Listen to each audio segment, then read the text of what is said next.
Actress Belinda Bromelow is preparing to transform herself into a young American peace activist. The big black bug bled black blood. Blood. She's starring in My Name is Rachel Corrie, a controversial play about a woman who was killed in Gaza 5 years ago.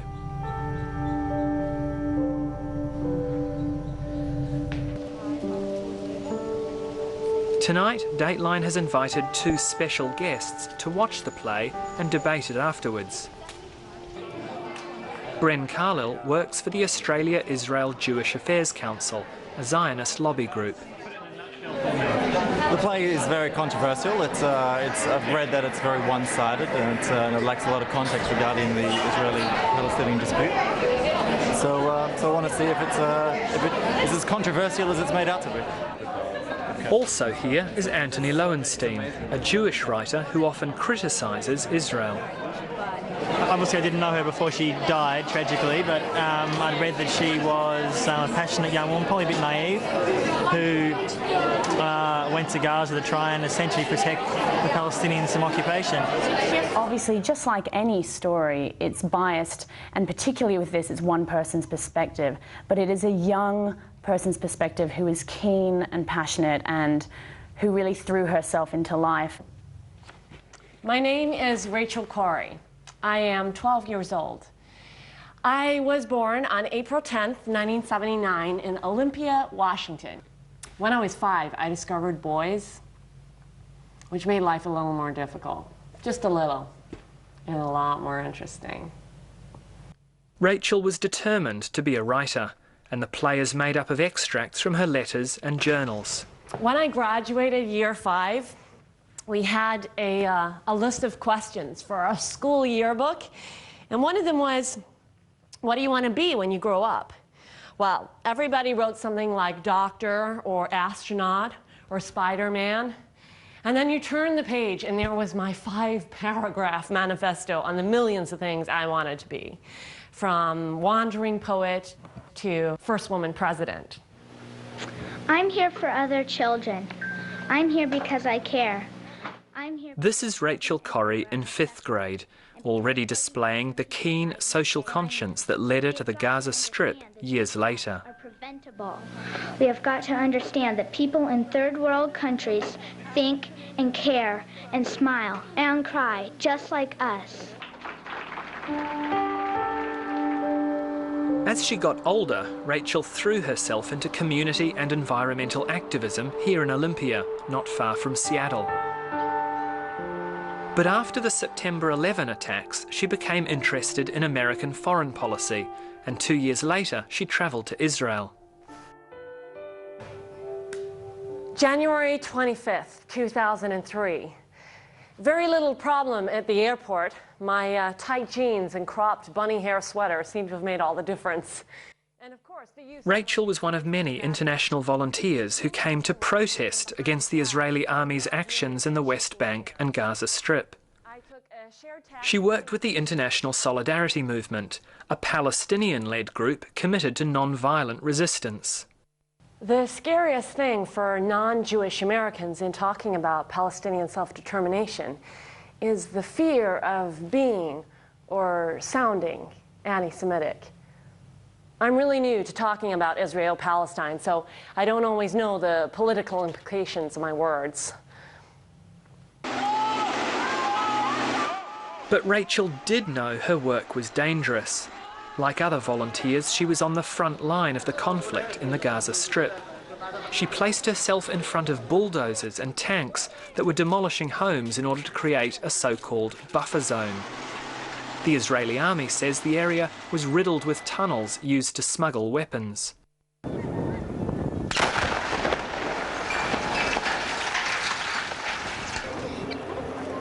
I don't know if many of the children here have ever existed without tank shell holes in their walls.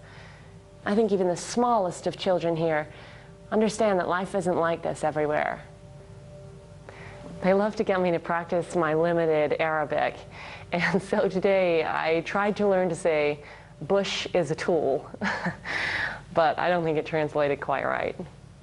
I think Rachel Corrie's motivations were admirable. However, I think what would have been more responsible for her to do is actually find out a little bit about the conflict and the war zone that she was throwing herself into. That was a very simplistic view. She blamed Israel entirely. She, in no way, shape or form, laid any blame at the door of the Palestinians. This view is naive. Even the most extremely pro-Palestinian person would suggest that the Palestinians have done some wrong, which Rachel Corrie didn't do. I think where I differ with Bren, of course, is the fact that when she went to Israel and she went to Gaza, her belief very much was to support the underdog, which obviously she'd been through all her life. And the victim in this conflict, as she talks about consistently, the Palestinians. Israel is occupying Palestinian land. That is an undisputed fact. If any one of us had our lives and welfare completely strangled and lived with children in a shrinking place where we knew that soldiers and bulldozers and tanks could come for us at any moment, with no means of economic survival, and our houses demolished,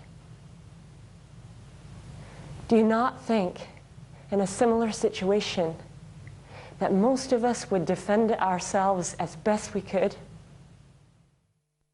It started out, we thought when they first contacted us, well, Craig and I weren't. Rachel's parents, Craig and Cindy, say their daughter's letters opened their eyes to another side of the conflict, and they believe the play now does this for audiences around the world.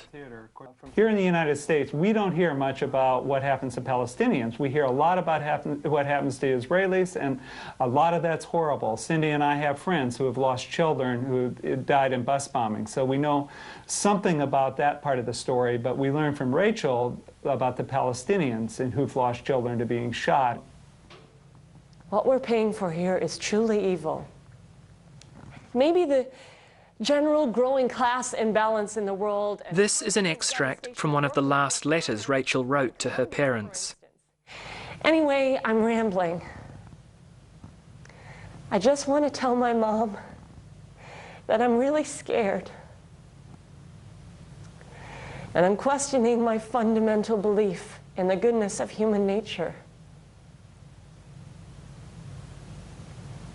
This has to stop. I think it'd be a good idea for all of us to drop what we're doing and devote our lives to making this stop. I don't think that's an extremist thing to do anymore. And I still want to dance around to Pat Benatar and have boyfriends and make comics for my coworkers, but I also want this to stop. A few days after writing those words, Rachel Corrie was killed. The International Solidarity Movement says this photo shows her trying to stop an army bulldozer from demolishing a Palestinian home, and that this photo was taken after she was crushed.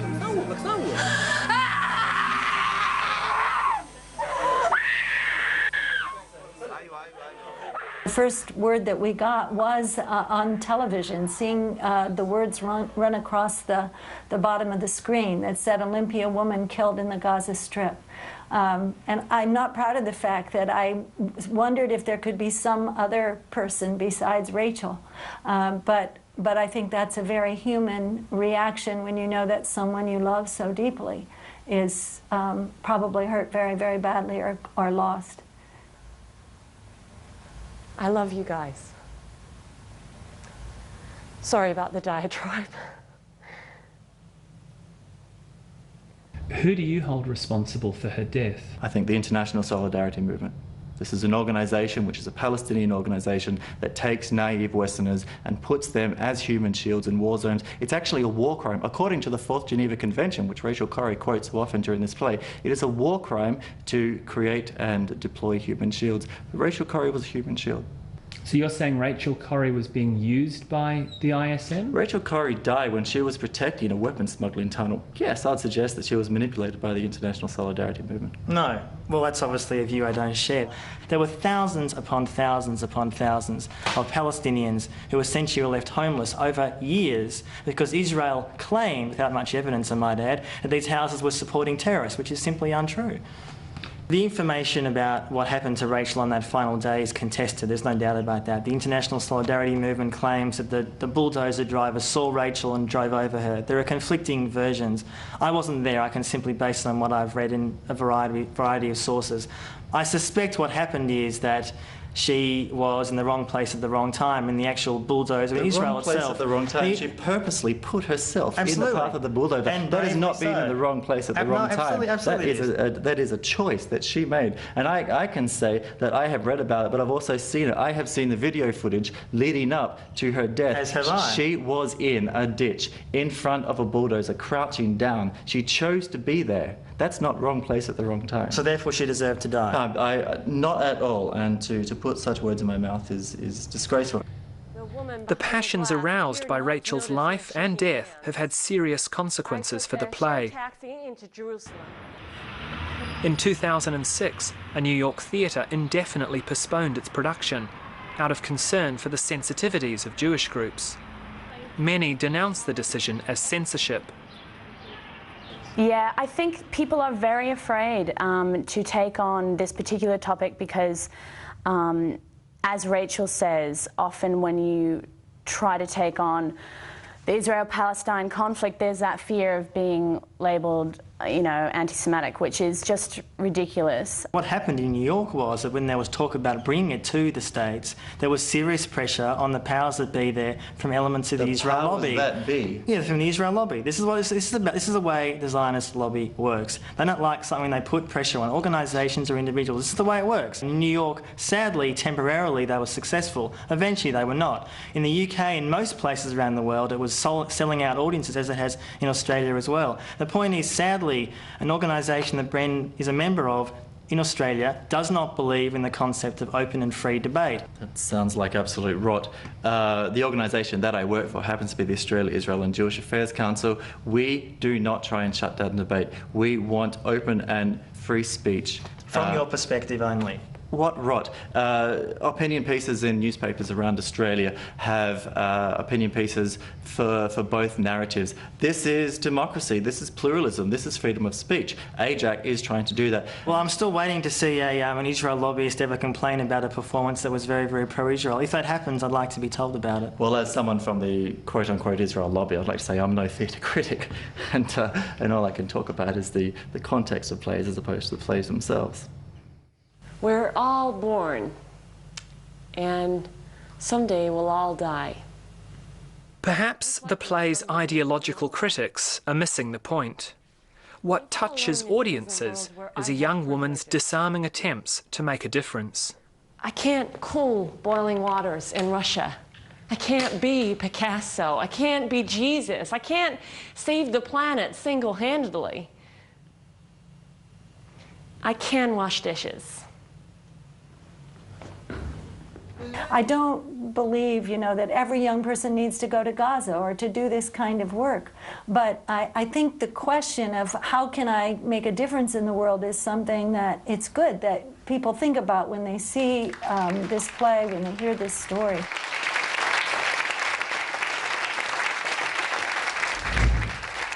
In so many ways, the Middle East conflict in microcosm. Amos Roberts filming and reporting there at Sydney's Belvoir Street Theatre.